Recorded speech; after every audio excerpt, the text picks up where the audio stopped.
I felt real down, felt really guilty because my team, they were everything. Olivia Greenman is a senior volleyball player who transferred to Southeast from homeschool.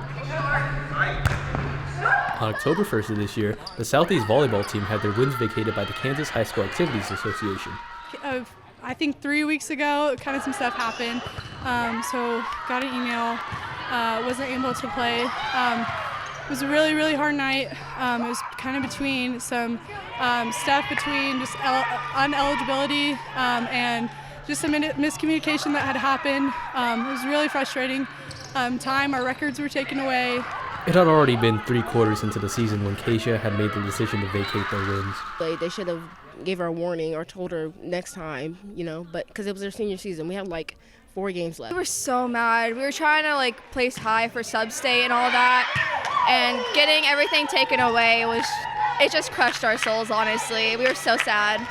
It put the team through some heartbreak. Oh, I was pretty angry. I'm not going to lie. I was pretty hot because not only that, but we also lost a teammate.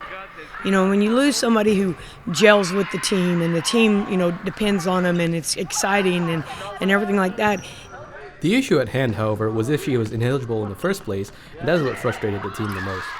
Olivia transferred to Southeast to play her senior season of volleyball as she could no longer play at Trinity Academy. Olivia had lived in the Southeast District all her life, but had not attended the school until her senior year. Due to transfer rules, a player has to move their home in order to play, regardless of if they already live in the district. So they weren't allowing me to play because I was ineligible. The team filed a hardship exemption for Olivia so she could play at Southeast as she had nowhere else to play. Their appeal was granted, and the team received their wins back, but most importantly, they had their player back. I feel really good. I love having Olivia back. She's an inspiration to the team, and we just love her so much.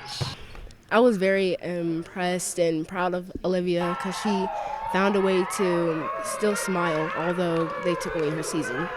Although KSHSAA made a controversial decision, they decided to reverse their original verdict. I'm really thankful for their appeal and willing to listen to our case. It's the right thing, and I'm really glad, really thankful for it.